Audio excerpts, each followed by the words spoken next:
অনেক পরিমাণ hair fall হচ্ছে, হেয়ার গ্রোথ হচ্ছে না কিংবা স্কিন গ্লো করছে না বা ডায়েট করছো এনার্জি থাকছে না, তো এই সব কিছুর জন্যই এই ম্যাজিক লাড্ডু বা এটার নাম দিয়েছি আমি এনার্জি বুস্টার।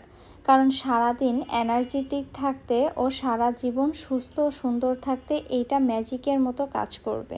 তো ফার্স্টে আমি 500 গ্রামের মতো খেজুর নিয়ে নিয়েছি, এর সাথে 1 cup cashew nut, half cup almond এবং হাফ কাপ চীনাবাদাম নিয়ে নিয়েছি, সাথে 1/4 কাপ আখরোট, 1/4 কাপ কিশমিশ এবং 1/4 কাপ আপনার মিষ্টি কুমড়ার যেই সিডস এবং সানফ্লাওয়ার সিডস 1/4 কাপ, সাথে আপনার চিয়া সিডস 1/4 কাপ অ্যান্ড তিসি 1/4 কাপ। এখানে আমি কালো জিরাও পরে অ্যাড করেছিলাম 1/4 কাপ।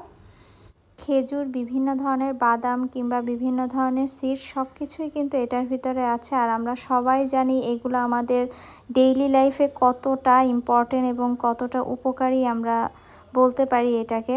এখন আমি খেজুর থেকে এই আঠিগুলো সব ছাড়িয়ে রাখবো এবং ভিজিয়ে রাখবো আধা ঘন্টার জন্য। এরপর যে আমার ইনগ্রিডিয়েন্টসগুলো আমি সব কিছু গুছিয়ে নিয়েছি।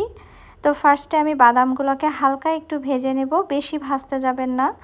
তো আমি এখানে সব বড় যেই বাদামগুলো আছে এগুলো দিয়ে দিচ্ছি, এরপরে যেই সিডসের ভিতরে বড় সিডসগুলো আছে সেগুলো আগে দিচ্ছি এবং ছোট সিডসগুলো আমি পরে দিচ্ছি। এখানে পরে আমি কালো জিরা অ্যাড করে দিলাম। এখন সব কিছু আমি আলতো করে একটু ভেজে নিব। এখন আমি গ্রাইন্ডারে আপনার বাদামগুলো আধা ভাঙা করে অল্প কিছু এবং পুরাটা পাউডার করে নিয়েছি বাকিগুলা। এরপর সেই সিডসগুলো আমি গুঁড়া করে নিলাম। এখন আমি বেশ কিছুটা ঘি দিয়ে খেজুরের যে গুড়টা ছিল সেটা দিয়ে দিলাম এবং যে খেজুরগুলো আমি ভেজে রেখেছিলাম সেগুলো আমি দিয়ে দিচ্ছি। আপনারা চাইলে পাটায় বেটে নিতে পারেন কিংবা ব্লেন্ড করে নিতে পারেন, আপনাদের ইচ্ছা। তো পাটায় বেটে নিলে ভালো হয়, আঠালো ভাবটা ভালো থাকে।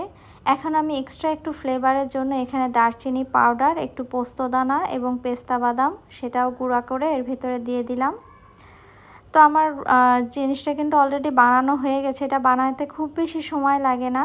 তো এখন আমি এটাকে একটা শেপ দেওয়ার জন্য হাতে একটু ঘি নিয়ে দেন একটা লাড্ডুর মতো এরকম শেপ দিচ্ছি। আপনারা চাইলে এটাকে একদম রোল করে তারপরে কেটে কেটে এরকম পিস পিস করেও রাখতে পারেন। তো উপরে একটা কোটিং দেওয়ার জন্য আমি এখানে পোস্তদানা এবং সাদা তিল নিয়ে সেটাকে একটু পাউডার করে নিলাম। এখন আমার যে লাড্ডুগুলো বানিয়ে নিয়েছিলাম এগুলোর উপরে এই কোটিংটা লাগিয়ে দিব। তো এটা কিন্তু খুব বেশি লাগবে না, আপনারা সামান্য কিছু পরিমাণ নিলেই হবে। তো এভাবে আপনারা সবগুলো রেডি করে 1 মাসের জন্য স্টোর করে রাখতে পারেন, নর্মাল ফ্রিজে কিংবা বাইরে রাখলেও কোনো সমস্যা নাই। এটা কিন্তু শুধু বড়দের জন্য না, বাচ্চাদের জন্য অনেক বেশি উপকারী। বাচ্চাদেরকে আপনারা চকলেটের বদলে এটা দিতে পারেন।